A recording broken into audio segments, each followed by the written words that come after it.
할렐루야. 6월 10일 수요기도에 오신 여러분들을 환영하고 축복합니다. 찬송가 455장 찬양 부르도록 하겠습니다.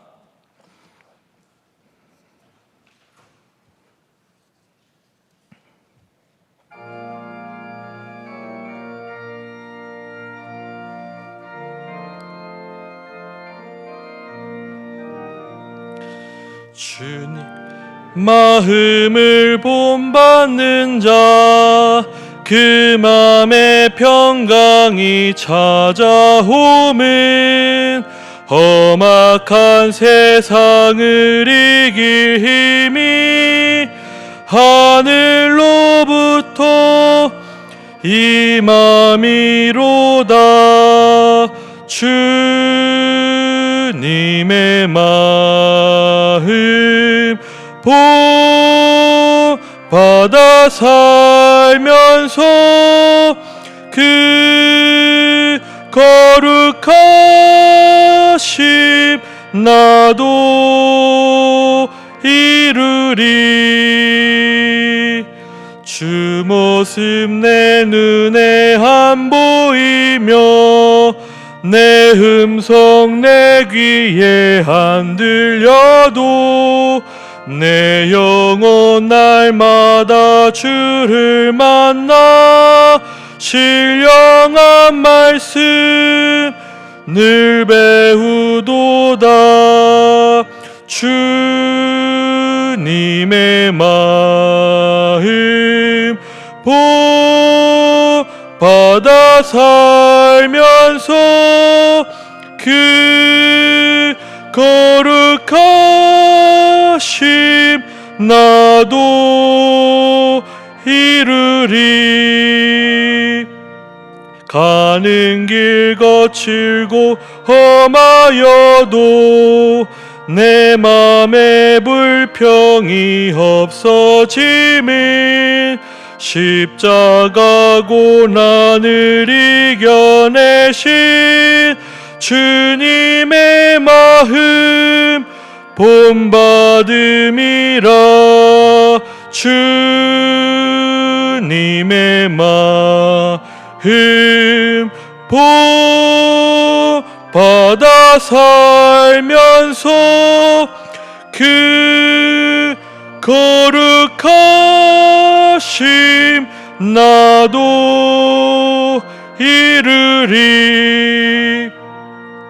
주 예수 세상에 다시 오실 그날의 무성도 변화하여 주님의 빛나는 그 형상을 다 함께 보며 주 찬양하리. 주님의 마음 받아 살면서 그 거룩하심 나도 이루리. 함께 기도하겠습니다.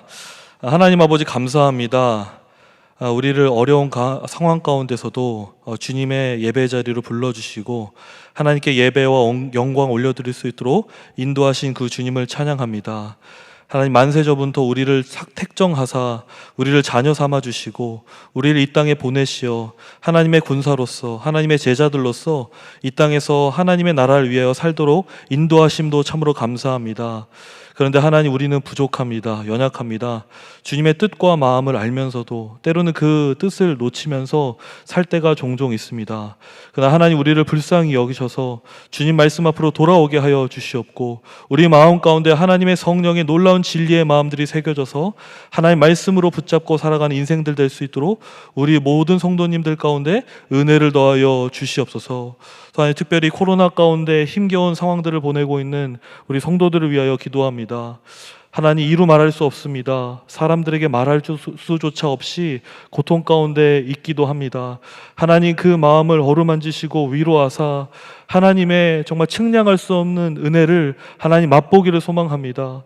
하나님, 우리의 어려운 경제적인 상황들이 열리기를 소망하고, 또 우리 주변에 많은 하나님 마음이 정말 척박하여서 어려운 마음들 기경되어지기를 소망하고, 그래서 주님 앞에 나아오는 그 복된 심령들 다 될 수 있도록 하나님 아버지 우리 성도들을 붙잡아 주시옵소서. 또 하나님 아버지 또한 오늘 말씀을 붙잡고 기도하며 나아갑니다. 오늘 말씀을 들을 때 정말 듣고 흘려가는 그런 말씀이 아니라 듣고 우리의 마음밭에 심어 그 말씀으로 열매 맺는 그런 귀한 시간 될 수 있도록 우리의 삶을 붙잡아 주시옵소서. 이 모든 말씀 예수 그리스도의 이름으로 기도합니다. 아멘.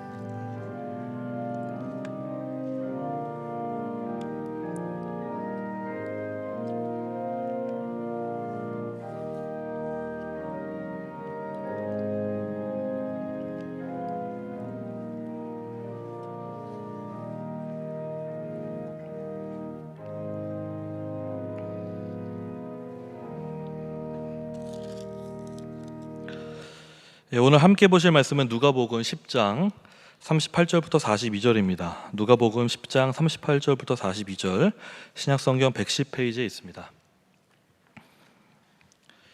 누가복음 10장 38절부터 42절 말씀 우리 함께 교독하도록 하겠습니다. 그들이 길 갈 때에 예수께서 한 마을에 들어가심에 마르다라 이름하는 한 여자가 자기 집으로 영접하더라.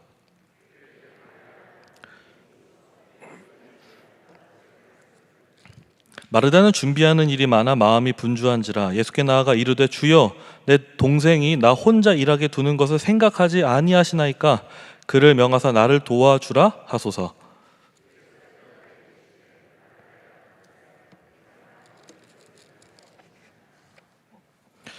함께 읽겠습니다. 몇 가지만 하든지 혹은 한 가지만이라도 족하니라. 마리아는 이 좋은 편을 택하였으니 빼앗기지 아니하리라 하시니라. 아멘. 오늘 말씀의 제목은 인생에서 필요한 한 가지라는 제목으로 말씀을 나누도록 하겠습니다. 먼저 서로 이렇게 인사했으면 좋겠습니다. 날씨도 더운데 예배 드리는 당신은 멋쟁이, 이렇게 인사합시다. 예, 예, 멋쟁이. 예. 우리 자매님들은 예쁘니, 예, 예쁘니. 네, 감사합니다. 그리고 이렇게 한 번 더 인사하겠습니다. 성령의 시원한 담비 맞으세요. 성령의 시원한 담비 맞으세요. 네, 네.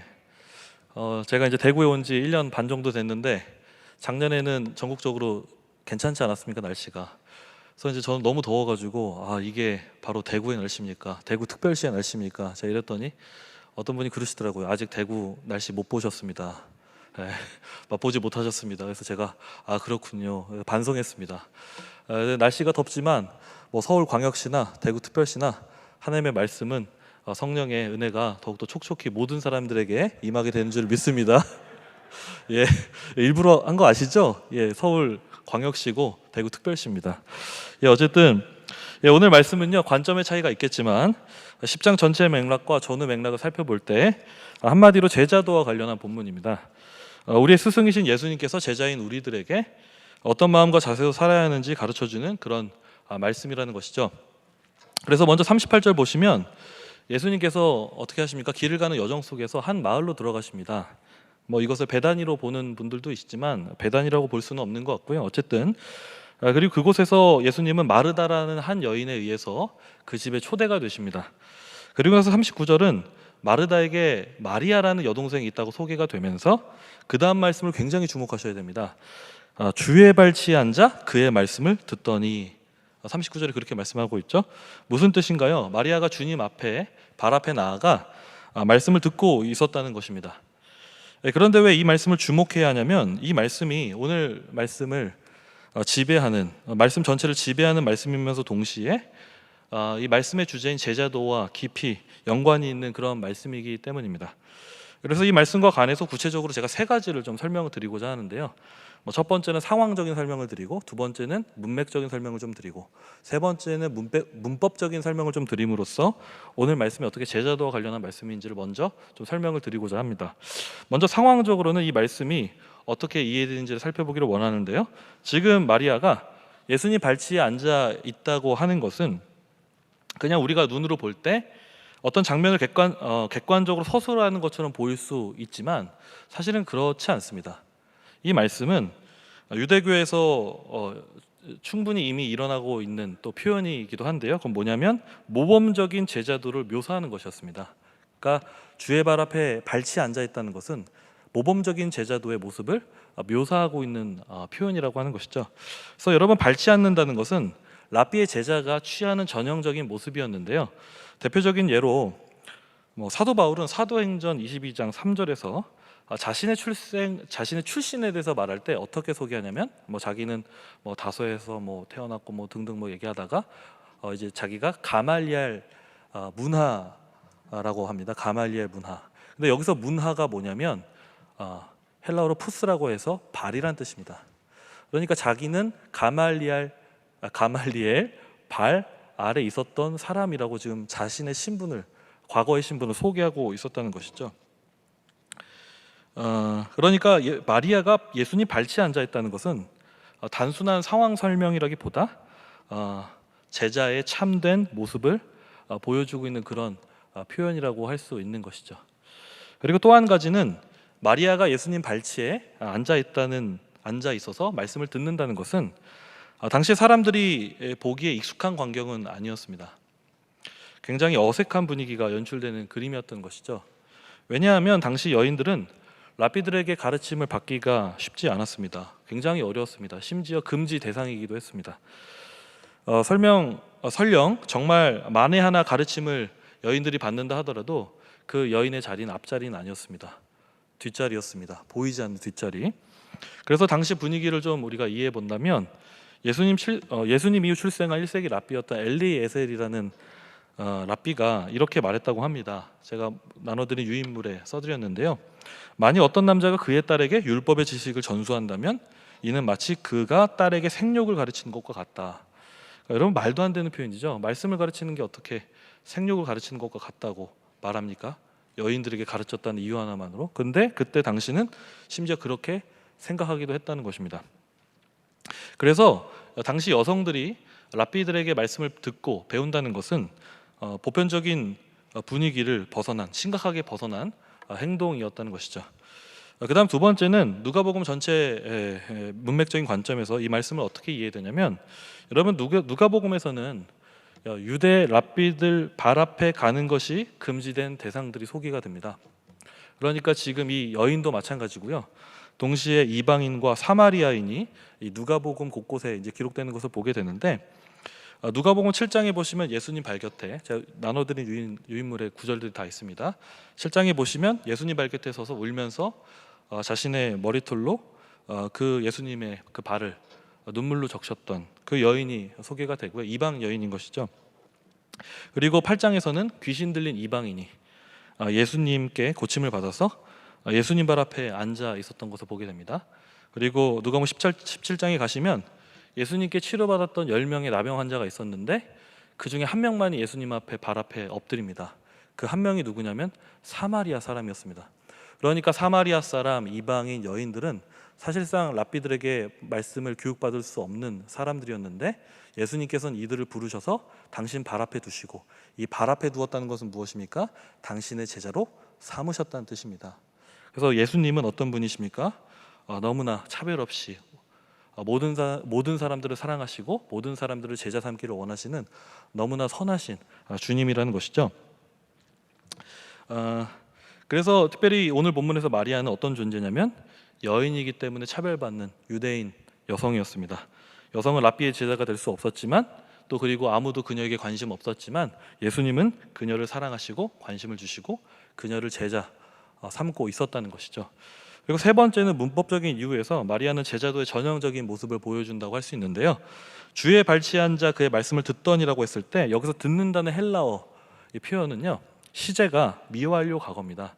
그러니까 미완료 과거가 이제 뭐냐면 완료되지 않은 과거. 그래서 현재까지 그 일이 이루어지는 것에 대한 표현을 미완료 과거라고 하는데, 그러니까 쉽게 말하면 뭐뭐하고 했었다, 뭐뭐하곤 했다, 이렇게 해석이 됩니다. 그러니까 여러분, 이 본문을 다시 한번 해석하면 어떤 의미가 됩니까? 마리아는 주의 발치에 앉아서 그의 말씀을 듣곤 했었다는 뜻이 됩니다. 그러니까 순간적인 어떤 한 번의 행위를 지금 설명하고 있는 것이 아니라 습관적으로 마리아는 예수님 발 앞에 나와서 말씀을 들었던 것으로 지금 누가는 기록하고 있다는 것이죠. 그러니까 여러분 정리하면 마리아는 언니 마르다에 의해서 예수님이 한 번 초대되어서 이번 한 번만 앞자리에 나와서 말씀을 들었던 학생이 아니었습니다. 마리아는 그보다 예전부터 습관적으로 예수님 발 앞에서 엎드려서 말씀을 들었던 성실한 제자였다는 것이죠. 그래서 이 39절은 상황적인 그리고 문법적인 문맥적인 이 세 가지 이유를 종합해 볼 때 어떤 말씀으로 이해될 수 있냐면, 단지 마리아가 예수님 앞에서 말씀을 듣고 있는 장면을 간단히 스케치하고 있는 말씀이라기보다 마리아는 예수님의 성실한 제사로 지금 묘사하고 있는 것입니다. 그리고 세상에서는 그녀를 무시하고 차별하는 여성일지 모르지만 누가는 그녀를 제자도의 모범적인 모습으로 묘사하고 있다는 것이죠. 그리고 조금 이따 살펴보겠지만 예수님은 마르다와의 대화 속에서 마리아의 행위를 강화시키십니다. 그래서 성도들이 어떤 자세로 살아가야 하는지, 제자들이 어떤 모습으로 살아가야 하는지를 바로 이 마리아의 모습을 통해서 강조하시고 귀감과 모델로 삼고 있는 것을 바라보게 된다는 것이죠. 그렇다면 여러분, 가장 먼저는 오늘 말씀에서 말하는 제자는 과연 어떤 사람의 모습일까요? 그리고 우리는 어떤 모습의 제자가 되어야 할까요? 간단합니다. 39절에 예수님 발치 앞에 우리 모두가 나아가야 되는 줄을 믿습니다. 그래서 그리고 마리아처럼 습관적으로 관성적으로 예수님께 나아가서 말씀을 듣는 사람이 되어야 한다는 것이죠. 그런 의미에서 저와 여러분이 날마다 예수님 앞으로 나아가야 되는데, 그런 측면에서 사랑하는 여러분, 이런 질문 드려도 될지 모르겠습니다. 여러분, 예수님과 요즘도 교제하고 계신가요? 왕년에 말고 요즘 좀 교제하고 계신가요? 예배 드렸냐 묻는 것이 아닙니다. 성경을 얼마나 읽으셨는지 묻는 것 아니고요, 기도를 얼만큼 하셨는지 묻는 것이 아닙니다. 물론 예수님과 교제한다는 것은 예배하는 것을 통해서, 또 성경 읽는 것을 통해서, 그걸 기도하는 것을 통해서, 또 사람들과 교제하는 것을 통해서도 우리 예수님께로 나아가는 방법이 충분히 될 수 있습니다. 그런데 저는 이것을 묻는 겁니다. 저와 여러분이 행동하는 그 무언가의 초점에 예수님께로 나아가서 그분의 말씀을 듣고자 하는 그런 마음을 모으고 계시느냐는 겁니다. 그리고 마리아처럼 그분의 음성을 듣고자 그분 발 앞에 가까이 나와서 그분의 말씀을 듣고자 하는 그런 노력들이 우리 안에 있냐는 것입니다. 아니면 혹시 반대로 혹시 그렇지 않습니까? 다른 음성과 다른 목소리와 깨달음이 예수님의 음성보다, 예수님 말씀보다 다른 음성과 다른 목소리가 우리 삶을 더욱 지배해서 우리 삶을 주장하고 있거나 그런 삶을 살고 있지는 않습니까? 그런데 아마 이런 질문 드리면 자유한 영혼을 찾기 쉽지는 않을 거라 생각합니다. 모르겠습니다. 우선 저부터 이렇게 당당할 수는 없는 것 같습니다. 왜냐하면 어제만 해도 저는 아침에 교회에 30분 일찍 와서 잠언 한 장을 읽고, 김태훈 목사님 들으시죠? 저 30분 일찍 왔습니다. 그래서 잠언 한 장 읽고, 그래서 자기 명철을 의지하지 말고 여호와만을 의지해야겠다, 이런 마음을 먹었습니다. 대단하지 않습니까? 대단한 겁니다, 여러분. 그래서 제가 옛날에 이제 담임 목사님 설교하실 때 굉장히 은혜 많이 받았던 게, 자기 명철을 의지하다가 한 방에 날아가는 수가 있다. 그래서 그 한 방에 날아가는 수가 있다는 그 말을 제가 잊을 수가 없는데, 그래서 그 말씀 보면서 그래, 자기 명철 의지하다 한 방에 나가는 수가 있지. 그래서 여호와의 그 지식을 의지해야겠다, 지혜를 의지해야겠다, 그런 마음 먹었습니다. 그리고 지혜를 얻는 것이 은보다 얻는 것보다 낫다고 하는데, 그래, 지혜이신 예수님께로 나아가자, 또 지혜를 하나님께 구하자, 이런 마음을 단디 먹었습니다. 그런데 점심부터 몰려오는 일에, 아침까지 괜찮았습니다. 점심부터 몰려오는 일에 생각해보면 별일도 아닌 것 같은데, 그날따라 저는 정신을 헤맸습니다. 특별히 죄진 것도 없는데 말씀은 온데간데 없이 마음은 분주해졌고, 읽었던 말씀은 아침엔 지배했다가 점심에는 사라지는 저를 발견했습니다. 그리고 점심 이후가 돼서는 말씀을 까먹었습니다. 그리고 저녁이 되어 생각했습니다. 하나님이 나에게 무슨 말씀하셨지? 기억이 안 나는 겁니다. 그래서 건망증 환자 아닌가? 영적인 건망증 환자 아니야? 나 닭대가리 아닌가? 이렇게 자학했는데요. 여러분은 어떠신가요? 아침에 여러분 굉장히 교양 있는 분들 아닙니까? 아침에 딱 어떤 삶을 사십니까? 아침에 딱 커피를 내리시고 따뜻한 모닝 커피와 한 잔과 함께 큐티하시는 분들이 여러분 아닙니까? 그러시죠? 예. 그래서 참 이렇게 멋있게 큐티를 하면서 기도하시고 그런 분들인데, 그런데 아이러니하게 그날 아침에 자녀들에게 화내본 적 없으십니까? 큐티했는데 화내는 것이죠. 그리고 예배 드리고 나서 은혜 받았는데 집에 가서 아내와 남편과 이런저런 일로 싸워 보신 분 있으면 손 내리시기 바랍니다. 다 싸우셨네요. 예, 감사합니다. 위로가 되네요. 그 외에도 하여간 말씀이 나를 주장하지 못하고 그 말씀이 떠나는 것 같은, 아니 말씀이 기억조차 나지 않는 그런 마음을 느껴보신 적 없습니까? 저는 사실 그런 측면에서라도 오늘 이 말씀이 참 귀하고 도전되는 이유가 있다고 생각하는데요. 그게 뭐냐면 마리아는 어쨌든 주님 앞으로 나왔다는 겁니다. 어쨌든 주님 앞으로 나왔다는 겁니다. 특별히 마리아의 관점에서 보면 지금 본문의 분위기상 이렇게 생각하시는 분이 있어요. 마르다 언니가 지금 마리아를 겁나게 지금 째려보는 상황인 거죠. 왜 그렇습니까? 마리아는 지금 예수님 대접하려고 겁나게 밥을 좀 준비하고 있는 겁니다. 그렇죠? 그래서 계속 막 가스불 켜고 국 끓이고 머릿속에 막 숟가락은 어떻게 놔야 되고 막 별 생각을 다 하고 있는데 마리아는 지금 뭐 하고 있나요? 예수님 앞에서 말씀을 듣고 있는 것이죠. 그래서 마르다가 생각합니다. 지금 예수님 앞에 계시니까 지금 마리아를 불러서 혼도 내고 싶고 아니면 마리아에게 일 시키고 싶은데 그런데 이제 예수님 앞에 계시니까 마리아에게 대놓고 말은 못하고 이미 표정에서 마리아에게 이렇게 말은 못하니까 이렇게 말하고 있었는지 모르겠습니다. 야 마리아, 야 너 지금 나만 일하는데 나 안 보이냐? 예수님 혼자만 계신 것도 아니고 제자들이랑 해서 지금 수십 명인데다가 숟가락은 누가 넣냐? 야 국은 누가 끓여? 이러면서 그 째려보실지 모르겠어요. 그렇죠? 네. 그래서 우리 막 식당 봉사할 때나 무슨 교회 봉사할 때 이렇게 노는 분들 계시면은 착 째려보면서 안 하십니까? 하면서 이제 눈빛을 보낼 때가 있는데 모르겠습니다. 그런 눈빛으로 이제 마리아를 쪼아봤는지 모르겠어요. 근데 그래도 이제 마리아가 말씀을 듣고 싶으니까 어떤 분은 이렇게 해석하시는 걸 봤어요. 왜 굳이 예수님 발 앞에 와서 마리아가 앉았냐? 마리아가 그래야 마르다의 언니의 눈치를 보지 않기 때문에, 그래서 말씀을 들을 수 있으니까 그랬다. 그래서 마리아는 어떤 사람이냐? 잔머리 대마왕이다. 이미 그 언니의 성격을 파악하고 언니가 일 시킬 거 알고 그래 난 이렇게 마음을 먹어야지 하고서 딱 계략을 다 세운 거죠. 그렇게 보시는 분도 있는데 재미있는 해석입니다. 그리고 이런 해석도 있어요. 저는 이제 이런 해석보다 지금 말씀드린 해석이 좀 더 가깝다고 보는데 마리아를 좀 고상한 관점으로 보는 겁니다. 정황적으로 볼 때 지금 예수님은요 예루살렘으로 지금 죽기를 각오하시고 결단하시고 결심하시고 올라가는 여정 속에 만나는 본문입니다.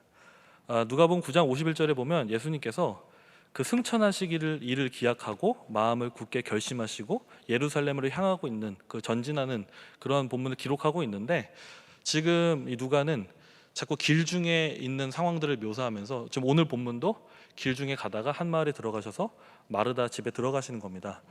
그러니까 지금 예수님은 어떤 상황이냐면 죽기 전에 이제 죽는 그 가운데 가는 여정 속에서 제자들에게 가르치시고 또 고치시고 또 의미심장한 사역들을 어떻게 보면 진행하고 있는 그런 여정이라고 보여지는 것이죠. 그런데 그래서 예수님이 지금 이 제자들을 앞에 두고 또 마리아를 앞에 두고 말씀을 가르치는 것은 물론 예루살렘 길 여정 전에 이제 갈릴리 부근이나 가버나움이나 이런 데서 말씀을 전하는 것과 비교했을 때 둘 다 중요한 것이겠지만 지금 정황적으로 볼 때 지금 이 예루살렘 길 여정 속에서 이 전하시는 말씀은 굉장히 제자들에게 의미심장한 그런 말씀이 아니었을까 싶습니다. 그러니까 물론 이 제자들이 예수님이 그 죽은 것을 알고 의미심장하게 말씀을 전했는지 다 알았다고 보기는 쉽지 않지만 어쨌거나 마리아는 지금 밥하는 것보다 예수님 말씀을 듣는 것을 더 중요하게 생각했고 이미 그 전부터 예수님 앞에 말씀을 듣는 삶을 습관화해온 것을 우리는 알 수 있습니다. 그리고 습관화했다는 것은 뭔가요? 어쨌거나 이것이 자신의 삶에서 매우 중요했다고 여겼다고 밖에 볼 수가 없다는 것이죠. 그러니까 예수님 상황에서 정황적으로 볼 때 말씀이 지금 중요하게 전파되고 있는 상황으로 이해하든 아니면은 마리아의 관점에서 볼 때 그녀가 습관적으로 지금 예수님 앞에 나오는 곳으로 바라보든 간에 중요한 것은 어쨌든 간에 지금 마리아는 예수님 앞에 나와 말씀을 듣는 것을 굉장히 중요하게 생각했고 나와왔다는 것이죠. 그러니까 여러분 오늘 본문에서 마리아가 얼만큼 제자로서 많은 지식을 알고 있었는지, 그리고 얼만큼 그 믿음이 대단한지를 설명하고 있지는 않습니다. 사실 이것이 저에게 위로가 됩니다. 왜냐하면 저는 영적인 건망증이 있는 사람들이기 때문에 참 위로가 됐는데요. 어쨌거나 그런데 본문은 무엇에 대해서 설명하고 있냐면 어쨌든 그녀는 습관적으로 예수님 앞에 나와서 그분의 음성을 듣고자 하는 제자였다는 것을 설명하고 있다는 겁니다. 그런 관점에서 볼 때 여러분 제자란 무엇이냐? 어쨌든 주님 앞으로 나와서 말씀에 귀 기울이고 듣는 사람은 아닐까요? 교회 성도님 중에 어느 한 분이 최근에 이런 얘기를 해주셨습니다. 제가 허락 맡았습니다. 얘기하는 거. 그래서 예친 모임을 계속 나가고 있는데 어느 날 예친에 너무 가기 싫었다는 겁니다. 자녀들 때문에 너무 짜증이 났고 서방 때문에 너무 짜증 나서 가기 싫었다는 겁니다. 우리 자매님들 공감하십니까? 예. 뭐 그럴 때 있지 않습니까? 형제님들이나 자매님들이나 그냥 막 짜증 날 때가 있잖아요. 짜증 나는 게 당연할 때가 있지 않습니까? 아무튼 근데 이분이 너무 짜증이 나서 예친까지도 가기가 너무 싫었다는 겁니다. 그래서 이제 순장님 집 앞으로 이제 걸어가는 그 길에 갈까 말까 그런 마음을 먹었다는 겁니다. 그런데 결국에는 힘겹게 예친에 갔다고 해요. 그래서 앉아서 서로 이제 나눔을 시작하는데 시작할 때 솔직하게 얘기하기 시작했다고 합니다. 순장님, 제가 사실은 이래저래 해서 남편도 싫고 자녀들도 싫고 그래서 오기 너무 싫었는데 그래서 겨우 마음 다 잡고 왔다고 그렇게 나눴다는 겁니다. 근데 그때부터 어떤 일이 생기기 시작했냐면 예친의 은혜가 임하기 시작했다고 하는 겁니다. 갑자기 엄마들이 공감하면서 나도 그랬어, 나 아무개 집사 나도 그랬어, 아이고 너도 그랬구나 하면서 갑자기 부흥회가 열렸대요. 그래서 말씀과 기도 속에서 서로의 삶을 나누고 예수님께로 그 시선을 고정했던 그 일들이 일어났다고 하는데 아무튼 저는 그 얘기를 들으면서 어떤 생각이 들었냐면 그 자매님들의 모습이 현대판 마리아의 모습은 아닐까 그런 생각을 했습니다. 그렇지 않나요? 우리는 날마다 습관적으로 예수님 앞에 나아가는 제자들입니다. 그거 모르시는 분 없잖아요, 그렇죠? 우리는 습관적으로 예수님 앞에 나아가는 제자들입니다. 그런데 예수님 앞으로 나아가기 싫을 때도 있습니다. 그게 실제 우리 삶입니다. 그런데 그 이유가 뭐냐면 치사하고 안이 꼽고 더럽고 때로는 분주해서 주님이 싫은 건 아닙니다, 그렇죠? 우리가 주님이 싫을 정도는 아니잖아요. 주님이 싫을 정도는 아닌데 치사하고 더럽고 안이 꼽고 분주해서 예수님께로 나아가지 못하는 상황들이 우리 가운데 발생하기도 한다는 거죠. 그런데도 우리는 어떻게 해야 됩니까? 오늘 이 말씀처럼 마리아처럼 습관적으로 예수님께로 나아가야 한다는 것이죠. 실제로 여러분 그렇게 예수님께로 나아갔을 때 어떤 일을 경험하게 됩니까? 예측할 수 없는 은혜를 만나게 되는 것이죠. 예측할 수 없는 은혜. 다시 은혜를 경험하고 주님이 주시는 새 힘으로 하루를 살아갈 힘을 우리가 갑자기 만날 때가 있지 않습니까? 말씀 앞에 섰을 때요. 그러므로 여러분께서 저와 여러분이 잔머리 마리아든 고상한 마리아든 아니면 현대판 마리아든 저처럼 영적인 건망증의 환자이든 뭐가 됐든 중요한 것은 제자인 저와 여러분이 항상 주님 앞에 나와서 말씀을 들어야 되는 줄을 믿습니다. 항상. 그래서 뭐가 됐든 저와 여러분이 주님 말씀 있는 곳에 항상 가까이 가는 사람들이 되기를 바라고요. 그러다 보면 여러분 어떤 일이 생깁니까? 저는 믿습니다. 실제로 그랬고요. 모든 분들이 경험했을 겁니다. 싫어도 주님 앞에 나아가면, 어려워도 주님 앞에 나아가면 은혜의 덫에 확 걸리게 되어 있는 것이죠. 그렇죠? 은혜의 덫에.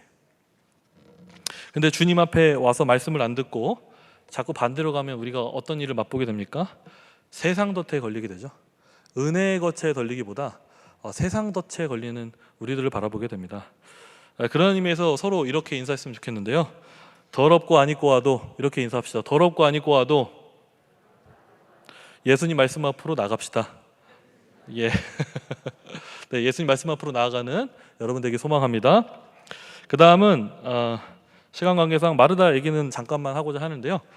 여러분, 마르다는 중동 문화의 관점으로 볼 때 사실 굉장히 지극히 정상적인 사람이었습니다. 중동 문화에서는 대접하는 문화가 정상적인 겁니다. 실제로 한 손님이 찾아왔을 때 3일 정도 머무는 것이 일종의 관례라고 할 만큼 대접 문화는 당연한 것이었고, 마르다가 예수님을 대접하고자 생각했던 그 마인드 자체는 문제가 되는 것이 아니었습니다. 그런데 이 마르다가 대접하는 것까지는 좋았지만 문제가 있었습니다. 40절에 뭐라고 합니까? 준비하는 것이 너무 많았다고 합니다. 준비하는 것이 너무 많았던 것이죠. 그래서 어떤 일이 생깁니까? 분주해졌습니다. 준비하는 일이 많아져서 분주해졌고, 그리고 또 어떻게 생각합니까? 혼자 이것을 다 해야 한다고 생각을 했던 것이죠. 그러다 보니 화살이 어떻게 돌아가냐? 동생에게도 가면서 주님에게도 가는 걸 봅니다. 주님에게도. 주님을 초대해 놓고 주님께 화살이 돌아가고 있는 모습을 본다는 것이죠. 그런데 여러분, 주님은 그때 뭐라고 생각하셨을까요? 참 저는 이게 위로가 되고 또 우리가 삶을 살아야 하는 참 아름다운 모습이라 생각하는데, 우리 주님은 첫 마디 이렇게 얘기하십니다. 41절에 뭐라고 말씀하시나요? 마르다야, 마르다야. 그래서 마르다야, 마르다야를 이렇게 말씀하셨을 것 같아요. 마르다야, 마르다야 이렇게 얘기하시는 게 아니고 마르다야, 마르다야. 뭐 어떻게 얘기해야 될까요? 굉장히 부드럽고 온유하게 주님 말씀하셨던 것 같습니다. 그러니까 예수님은요, 그녀를 지금 비난하지 않습니다. 그녀에게 잘못이 분명히 있었지만 그녀를 비난하지 않고 그녀를 이해하시듯 온유하게 말씀하고 계신다는 거죠. 그러니까 예수님은 이렇게 말씀하시지 않았습니다. 마르다야, 내가 지금 3년 동안 밤낮 안 가리고 사역한 거 알아 몰라? 지금 심지어는 끼니를 거둘 정도로 일하면서 지금 내가 너희한테 말씀 전하고 있는데 나한테 지금 이렇게 말하기 있기 없기? 그죠? 막 흥분하거나 예수님께서 피의식을 가지시면서 말씀하시지 않았습니다. 예수님은 그녀를 오로지 이해하시면서 부드럽게 공감하시면서, 그리고 그런 후에 그녀에게 하실 말씀을 전하고 있는 것을 보게 되는데요. 여러분, 저는 이러한 모습을 보면서 여전히 우리는 분주한 우리의 모습을 볼 때가 있습니다. 그리고 또 우리 주변에 분주한 사람을 만나게 될 때가 있습니다. 그때 오늘 성경을 바라보면서 두 가지 일을 해야 되는 것 같아요. 첫 번째는 예수님처럼 이해하고 공감하는 일입니다. 여러분, 그들은 정말 바쁘기 때문에 바쁜 티를 내는 겁니다. 일부러 바쁜 척하는 사람은 없습니다. 뭐 정말 일하기 싫어가지고 바쁜 척하는 사람도 있을 수 있겠지만 보통 사람들이라면 바쁜 척하지 않습니다. 그런데 심지어 그들의 마음이 분주하다든지 실제로 일이 너무나 산더미처럼 많아서 정말 바쁜 것이죠. 그럴 때 우리는 어떻게 해야 됩니까? 공감해 줘야 됩니다. 이해해 줘야 됩니다. 그래서 예수님처럼 그들을 이해하는 마음을 갖고 대하는 것이 너무나 중요하다는 것이죠. 그리고 두 번째는, 여러분, 분주함에는 이유가 있습니다. 정말 많은 일이 쏠렸거나 마음이 분주해지면 우리가 분주해지는데요. 그럴 때 우리는 어떻게 해야 됩니까? 일이 많은 경우에는 굉장히 형식적인 얘기고 여러분 다 아시는 얘기일 수 있지만 사도행전 6장에 보시면 좋은 모델을 보여줍니다. 어떤 모델인가요? 사도들이 말씀과 기도하는 일에 전무함에도 불구하고 많은 성도들을 돌봐하는 일을 그들이 감당해야 됐을 때 그들은 기도하는 가운데 사람을 세웠습니다. 집사님들을 세웠고 그 가운데 일을 분배하는 것을 바라보게 되는 것이죠. 그래서 갈라디아서 6장 2절에는 너희가 서로 짐을 지라 이렇게 말씀하는데, 그래서 여러분, 우리 주변에 있는 형제들이 혹은 내가 일이 많을 때 우리는 어떻게 됩니까? 일을 나눠야 합니다. 그런데 문제는 뭔가요? 어떻게 나눠야 할지가 고민이죠. 그리고 어떤 일을 우리가 맡고 어떤 일을 떼어야 할지 굉장히 고민이 되는 것 같습니다. 그래서 대개 짐을 나누고자 했을 때 지금 여기서는 이렇게 말씀드릴 수밖에 없을 것 같아요. 그리스도인들의 현실적인 대안은 뭐냐면 우선 그 일에, 다른 사람의 일에 관심을 가지는 것이 아닐까 합니다. 바쁘다고 힘들다고 말하는 사람들의 그 일을 우리가 돌아보는 것이죠. 물론 내게도 여유가 없지만 내가 어느 정도 여유가 생겼을 때 다른 사람들의 일을 돌아보고 그 가운데 그 사람들이 정말 왜 힘든지를 한번 생각해보고, 그리고 조정하고 배려하고 그리고 기도하고 또 나누고 하는 일들이 필요할 것 같은데요. 혹시 우리 주변에 여러분 사업에서나 가정에서나 직장에서나 과부하가 걸린 분들 계십니까? 아니면 내가 그 과부하가 걸렸습니까? 우선 숨지 않기를 원하고요. 돌아보고 대화하고 소통하고 조정하는 그 지혜가 있기를 간절히 소망합니다. 그런데 오늘 말씀에서 마르다의 핵심 포인트는 그것보다는 바쁜 일 때문에 정작 가장 중요한 일을 놓친 것이 핵심이었습니다. 바쁜 일 때문에 정작 중요한 일을 놓친 것이었죠. 그래서 42절에 예수님께서 이렇게 말씀하십니다. 몇 가지만 하든지 혹은 한 가지만이라도 족하니라 이렇게 말씀하는데, 사실 이게 사번학적으로 보면 굉장히 어려운 말씀입니다. 그래서 두 가지로 이 말씀이 해석되기도 하는데요. 하나는 너무 많은 일을 하지 말고 일을 적당히 좀 줄여라 이렇게 해석하는 한 축이 있고, 또 한 축은 어떤 축이 있냐면 너에게 있어서 한 가지가 정말로 중요하다 이렇게 지금 예수님 말씀하는 겁니다. 근데 저는 후자 쪽에 더 가깝다고 보여지는데요. 왜냐하면 이 말씀이 지금 마리아를 들어서 제자도와 관련한 말씀이면서 결과적으로 42절에 결과적으로 예수님 뭐라 말씀하십니까? 마리아가 좋은 편을 택하고 있다고 예수님께서 말씀하고 있기 때문이죠. 어쨌거나 실제로 여러분 마르다에게 필요한 것은 무엇이었나요? 분주한 이 현대인 그리스도인들에게 필요한 것은 무엇일까요? 밥을 많이 하는 일이 아니었습니다. 많은 일을 맡는 것이 아니었습니다. 그건 사실 안 해도 되는 일이었죠. 예수님께서 보실 때 그 일은 안 해도 되는 일이었습니다. 덜 해도 되는 일이었습니다. 예수님의 관점에서 볼 때 마르다는 예수님 앞으로 나와서 말씀을 듣는 일이 더욱 중요했던 것이죠.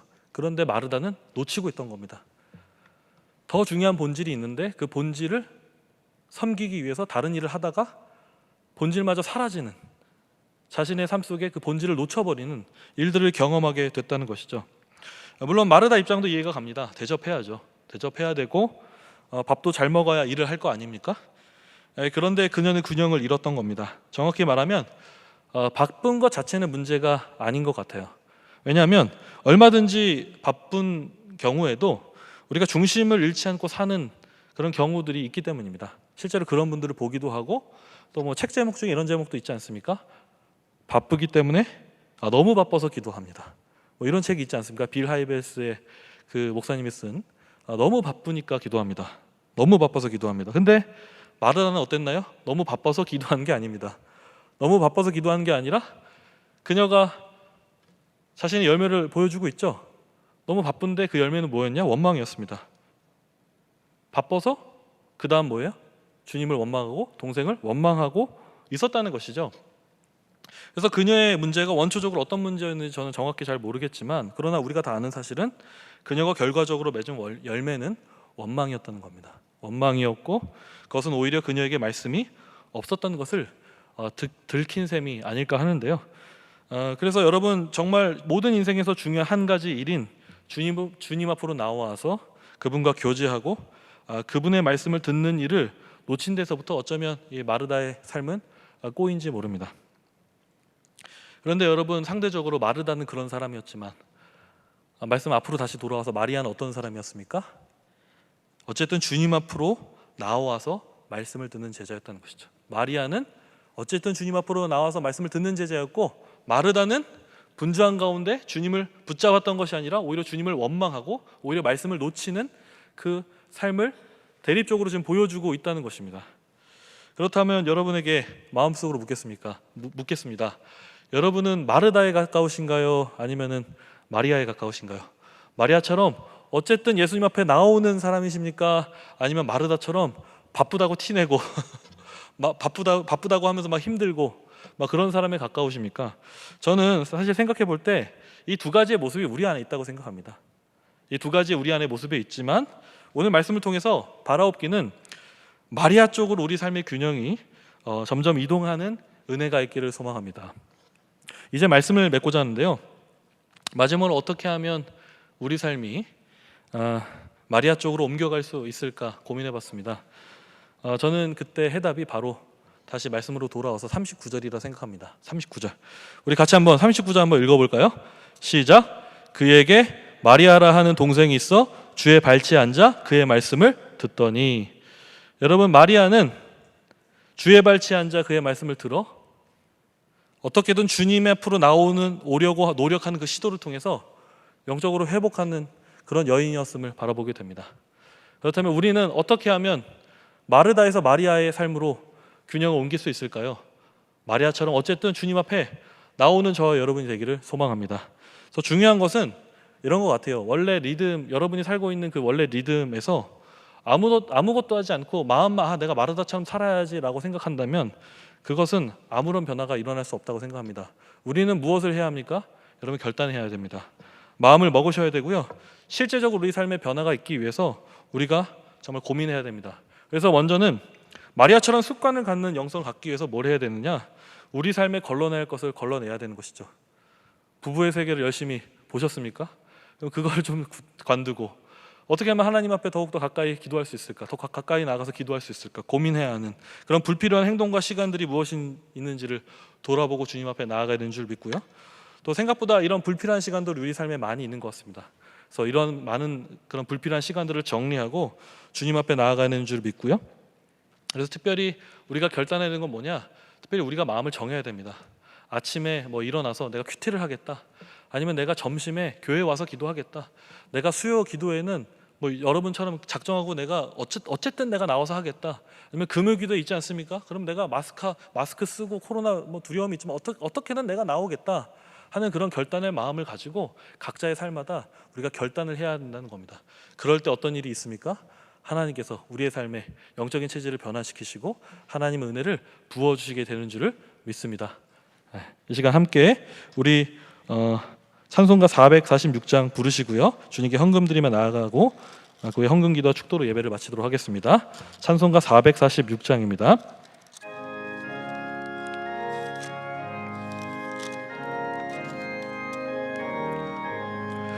주 음성 외에는 참 기쁨 없도다.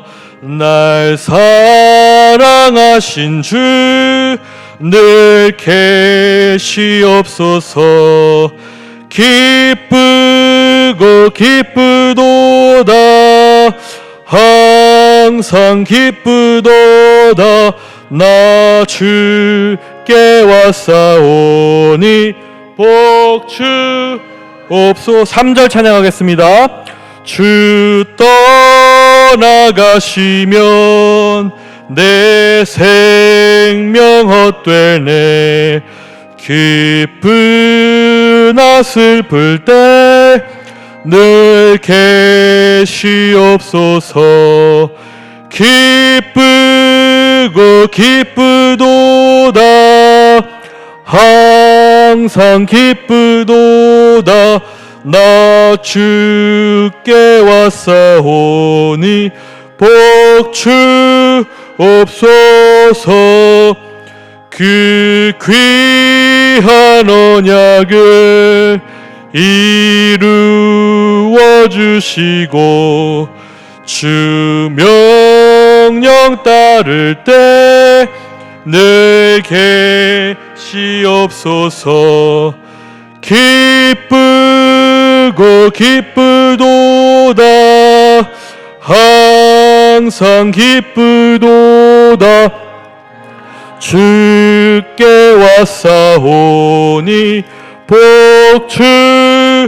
복주옵소서.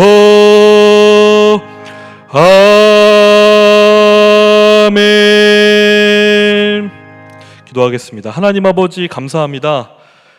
주님께서 우리에게 주셨기 때문에 우리가 드릴 수 있음에 감사합니다. 때로는 우리가 주님께 드리는 것이 없어도 우리의 마음을 드리고 또 앞으로 드릴 것을 기대하며 주님 앞에 모든 것을 드립니다. 그래서 헌금을 드리는 우리의 마음이 우리의 모든 마음을 드리는 것과 같고 동시에 우리의 모든 삶을 채워주시는 그 하나님의 은혜를 기대하며 나아가오니 하나님 오늘 말씀을 기억하며 마리아와 같은 삶을 살게 도와주시옵소서. 그래서 습관과 영성을 갖고 주님 앞에 날마다 어쨌든지 간에 주님 앞에 나와서 더럽든 기쁘든 슬프든 어떤 일을 아버지 우리가 만날 때에도 주님 앞에 나와서 주님의 바짓가랑이를 붙들고 기도하며 나아가는 그런 우리가 될 수 있도록 주님 앞에 도와주시옵소서.